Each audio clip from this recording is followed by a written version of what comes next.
क्या हम उस दौर में पहुंच गए हैं जहां सक्सेसफुल होने से पहले सक्सेसफुल दिखाई देना जरूरी महसूस होने लगा है? और अगर ऐसा है तो इस परफॉर्मेंस की कीमत कौन चुका रहा है? यही वह वजह है जहां पैसे का सवाल फ्रीडम का सवाल बन जाता है। फाइनेंशियल स्टेबिलिटी का सबसे बड़ा बेनिफिट शायद कोई और लग्जरी खरीदना नहीं है, उसका बेनिफिट है कि you can say no. Problem आनंद लेने में नहीं है, प्रॉब्लम तब है जब कंजप्शन एंजॉयमेंट से निकलकर कंपलसरी परफॉर्मेंस बन जाए। एक अजीब चीज है, इनमें एक पेक्यूलियर चीज होती है।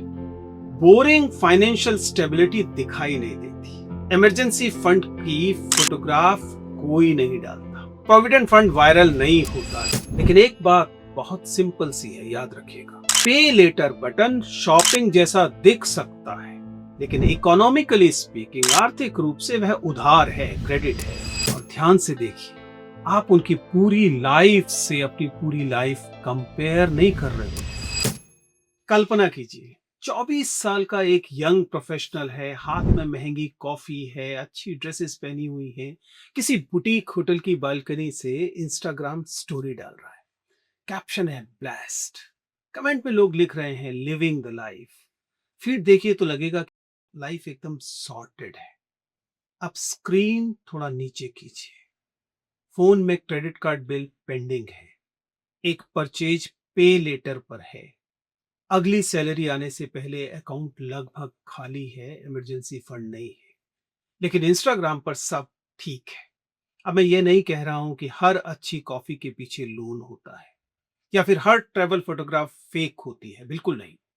पर मैं एक दूसरा सवाल पूछ रहा हूं, क्या हम उस दौर में पहुंच गए हैं जहां सक्सेसफुल होने से पहले सक्सेसफुल दिखाई देना जरूरी महसूस होने लगा है? और अगर ऐसा है तो इस परफॉर्मेंस की कीमत कौन चुका रहा है? आपका बैंक अकाउंट, आपकी फ्रीडम, आपका फ्यूचर सेल्फ। नमस्ते दोस्तों, प्लीज सिट डाउन में आपका स्वागत है। आज हम फाइनेंशियल एडवाइस का वीडियो नहीं कर रहे हैं, हम बात कर रहे हैं स्टेटस इकोनॉमी की। उस इकोनॉमी की जिसमें पैसा केवल चीजें खरीदने के लिए नहीं खर्च होता, कई बार एक आइडेंटिटी खरीदने के लिए भी खर्च होता है। दिखावा नया नहीं है, ऑडियंस नया है। एक बात साफ कर लेते हैं, दिखावा सोशल मीडिया ने इन्वेंट नहीं किया है। एक सदी से भी पहले इकोनॉमिस्ट और सोशियोलॉजिस्ट थॉर्स्टेन वेवलिन ने कॉन्स्पिक्यूअस कंजप्शन की बात की थी। यानी कंजप्शन केवल यूटिलिटी के लिए नहीं, स्टेटस सिग्नल करने के लिए भी होता है। महंगी घड़ी समय बताती है, लेकिन कभी कभी वह यह भी बताती है कि मैं कौन हूं। कार ट्रांसपोर्ट देती है, लेकिन वह स्टेटस भी कम्युनिकेट कर सकती है। यह नया नहीं है। नया क्या है? पहले आपकी ऑडियंस सीमित थी, मोहल्ला, रिश्तेदार, कुलीग, फ्रेंड्स, और आज पोटेंशियल ऑडियंस हजारों में है और कंपैरिजन ओकेजनल नहीं बचा, कंटिन्यूअस हो गया है। सुबह उठे किसी की मालदीव्स की स्टोरी, दोपहर में किसी का नया फोन, शाम को किसी का प्रमोशन, रात में किसी का एक्सपेंसिव डिनर। और ध्यान से देखिए, आप उनकी पूरी लाइफ से अपनी पूरी लाइफ कंपेयर नहीं कर रहे हो, आप उनकी एडिटेड हाइलाइट से अपनी अनएडिटेड रियलिटी कंपेयर कर रहे होते हैं। यही प्रॉब्लम शुरू होती है। रिसर्च में सोशल कंपैरिजन, फोमो और मटेरियलिज्म को कॉन्स्पिक्यूअस कंजम्पशन से जोड़ने वाले पैटर्न बार बार दिखाई देते हैं। इसका मतलब यह नहीं है कि इंस्टाग्राम आपको रिमोट कंट्रोल से कुछ खरीदवा देता है, लेकिन प्लेटफॉर्म आपको कंपैरिजन के लिए बहुत ज्यादा मटेरियल उपलब्ध करा देता है, और कंपैरिजन धीरे धीरे डिजायर में बदल सकता है। पहले सवाल था मुझे क्या चाहिए, अब सवाल हो सकता है मेरे जैसे लोगों के पास क्या होना चाहिए। डिफरेंस छोटा लगता है, लेकिन पूरी कंज्यूमर इकोनॉमी उसी डिफरेंस में रहती है। एल्गोरिथम आपका दुश्मन नहीं है, लेकिन इंसेंटिव समझिए। मैं एल्गोरिथम को कोई इविल या विलेन नहीं बनाना चाहता। एल्गोरिथम का बेसिक काम अटेंशन प्रेडिक्ट करना है, लेकिन जिस चीज पर अटेंशन आएगा, प्लेटफॉर्म नेचुरली उसे और सर्कुलेट करेगा। और विजुअली अट्रैक्टिव कंजम्पशन अटेंशन लेने में सक्षम है। Travel, fashion, cars, restaurants, transformation, luxury, इनमें एक पेक्यूलियर चीज होती है। बोरिंग फाइनेंशियल स्टेबिलिटी दिखाई नहीं देती, इमरजेंसी फंड की फोटोग्राफ कोई नहीं डालता, प्रोविडेंट फंड वायरल नहीं होता, किसी ने इम्पल्स परचेज नहीं की, इस पर कोई रील नहीं बनती। पुराना फोन 1 साल और चला लिया, इसमें ग्लैमरस स्टोरी कहीं नहीं है। इसलिए हमारे सामने वेल्थ को एक बहुत बायस्ड सैंपल से दिखाया जाता है। कंजम्पशन दिखाई देता है, फाइनेंशियल रेजिलेंस नहीं दिखाई देती, और फिर हम विजिबल कंजम्पशन को वेल्थ समझने लगते हैं, जबकि दोनों कई बार बिल्कुल अलग चीजें होती हैं। अब क्रेडिट आता है बीच में। अगर पहले आपके पास 20,000 की चीज खरीदने के पैसे नहीं थे, तो परचेज के रास्ते में एक फ्रिक्शन था, एक घर्षण था। आप रुकते थे, आप सोचते थे, सेविंग्स करते थे, पोस्टपोन करते थे। आज का इंटरफेस कहता है बस 5,000 अभी, बाकी बाद में, और वह साइकोलॉजिकली बहुत अलग महसूस होता है। 20,000 एक साथ जाते देखना पेनफुल है। 5,000 4 हिस्सों में कंपैरेटिवली मैनेजेबल लगता है दिमाग को। बिहेवियरल इकोनॉमिक्स में इसे प्रेजेंट बायस जैसी टेंडेंसी से समझा जा सकता है। आज की खुशी हमारे दिमाग में कल की पेमेंट से ज्यादा विविड होती है, ज्यादा दिखाई देती है। लेकिन एक बात बहुत सिंपल सी है, याद रखिएगा, पे लेटर बटन शॉपिंग जैसा दिख सकता है, लेकिन इकोनॉमिकली स्पीकिंग, आर्थिक रूप से वह उधार है, क्रेडिट है। इंडिया में आरबीआई ने भी ऐसे डेफर्ड पेमेंट और बीएनपीएल प्रोडक्ट्स को लैंडिंग फ्रेमवर्क के भीतर ट्रीट करने और क्रेडिट ब्यूरो को रिपोर्ट करने की स्पेशल डायरेक्शन एकदम साफ तौर पे दी है। यानी ऐप का डिजाइन चाहे कितना भी फ्रेंडली दिखाई दे, बोरोइंग बोरोइंग है, उधार उधार है, कर्जा कर्जा है, लेकिन यहां भी बैलेंस जरूरी है। क्रेडिट कोई अपने आप में बहुत ही बुरी चीज हो ऐसा जरूरी नहीं।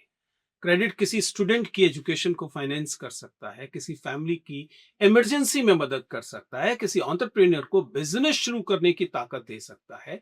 डिजिटल क्रेडिट ने एक्सेस भी थोड़ा सा बढ़ा दिया है। तो समस्या अपने आप में क्रेडिट नहीं है, समस्या है फ्यूचर इनकम को रिपीटेडली प्रेजेंट स्टेटस के लिए खर्च कर देना। और यहां डिस्टिंक्शन बहुत जरूरी है। नीड फाइनेंसिंग और आइडेंटिटी फाइनेंसिंग, ये दोनों एक ही चीज नहीं है। और ये कहानी सिर्फ जेनजी इररिस्पॉन्सिबल है वाली नहीं है। मैं इस वीडियो को मॉरल लेक्चर, कोई नैतिक उपदेश नहीं बनाना चाहता। आजकल के बच्चे पैसा उड़ाते हैं, ये एनालिसिस नहीं देना चाह रहा, क्योंकि कंजम्पशन प्रेशर वैक्यूम में पैदा नहीं होता।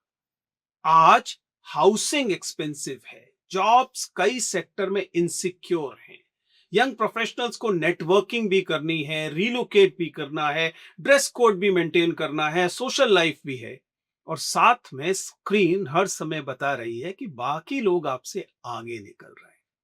इसलिए स्टेटस एंजाइटी केवल वैनिटी नहीं है, उसमें लेबर मार्केट है, एडवर्टाइजिंग है, इन्फ्लुएंसर इकोनॉमी है, पीयर प्रेशर है, क्लास एस्पिरेशन है, और सबसे इंपॉर्टेंट बात, इसमें इनइक्वालिटी है। 10,000 की इंपल्सिव परचेज हर व्यक्ति को बराबर नुकसान नहीं करती। जिसके पेरेंट्स के पास फाइनेंशियल कुशन है, वह मिस्टेक से रिकवर कर सकता है। फर्स्ट जनरेशन सैलरीड प्रोफेशनल है, घर पैसे भेजता है, एजुकेशन लोन है, इमरजेंसी फंड कम है, उसके लिए यही 10,000 रुपीज बहुत अलग मीनिंग रखेगी। इसलिए कॉन्स्पिक्यूअस कंजम्पशन की कॉस्ट भी डिफरेंशिएटेड होती है, अनइक्वल होती है। प्रिविलेज केवल यह तय नहीं करता कि आप क्या खरीद सकते हैं, कई बार प्रिविलेज यह भी तय करता है कि गलत परचेज से रिकवर कितनी आसानी से कर सकते हैं। फाइनेंशियल फ्रेजिलिटी की असली कॉस्ट, अब मान लीजिए आपकी सैलरी ठीक है, इंस्टाग्राम ठीक है, फोन अच्छा है, लेकिन हर महीने इनकम आने से पहले ही उसका बड़ा हिस्सा कमिटेड है। ईएमआई में कमिटेड है, क्रेडिट कार्ड में कमिटेड है, पे लेटर में कमिटेड है, सब्सक्रिप्शंस में कमिटेड है, रेंट में कमिटेड है। ऐसे में अगर आपका बॉस टॉक्सिक है तो क्या आप नौकरी छोड़ सकते हैं? शायद नहीं। 1 साल पढ़ाई के लिए ब्रेक लेना चाहते हैं, ले सकते हैं? मुश्किल है। कोई नया करियर ट्राई करना चाहते हैं जिसमें शुरुआती इनकम कम होगी, ये रिस्क ले सकते हैं? शायद नहीं ले सकते। यही वह वजह है जहां पैसे का सवाल फ्रीडम का सवाल बन जाता है। फाइनेंशियल स्टेबिलिटी का सबसे बड़ा बेनिफिट शायद कोई और लग्जरी खरीदना नहीं है, उसका बेनिफिट है कि यू कैन से नो। आप न कह सकते हैं, बैड जॉब को, बुरी नौकरी को नो कह सकते हैं, बैड डील को नो कह सकते हैं, अनहेल्दी रिलेशनशिप को नो कह सकते हैं, टॉक्सिक रिलेशनशिप को नो कह सकते हैं, फोर्स्ड ओवरटाइम को नो कह सकते हैं, कभी कभी 1 महीने की छुट्टी को हाँ कह सकते हैं। करियर में एक्सपेरिमेंट कर सकते हैं, इमरजेंसी सह सकते हैं। असली वेल्थ केवल परचेजिंग पावर नहीं है। कई बार वेल्थ का मतलब है डिसीजन मेकिंग पावर। 2 तरह की वेल्थ, इसीलिए इनके बीच में एक डिस्टिंक्शन बहुत जरूरी है। एक है परफॉर्मिंग वेल्थ और एक है building wealth. Performing wealth visible होती है, कोई नई चीज दिखाई दी, कोई विदेशी ट्रिप दिखाई दिया, नई कार दिखाई दी, नई घड़ी दिखाई दी, इसमें एकदम इंस्टेंट वैलिडेशन मिलता है। लेकिन बिल्डिंग वेल्थ बहुत बोरिंग दिखाई देती है। देखिए, याद कीजिए पुराने बाजारों के लाला जी को, कितने बोरिंग दिखाई देते हैं, लेकिन they build wealth. Emergency fund उनके पास होता है, उनके पास कर्जा कम होता है, उनके पास नियमित सेविंग होती है, उनके पास इंश्योरेंस हो सकता है, उनके पास स्किल्स हो सकती है। एक ऐसा महीने का खर्च जिसे आप अफोर्ड कर सके, और कभी कभी वह सिंपल नहीं, नहीं, नो, जो आपने कभी किसी ऐसी परचेज को कहा जिसे आप किसी दूसरों को इंप्रेस करने के लिए लेने वाले थे, ये एक बहुत अच्छा साइकोलॉजिकल टेस्ट है।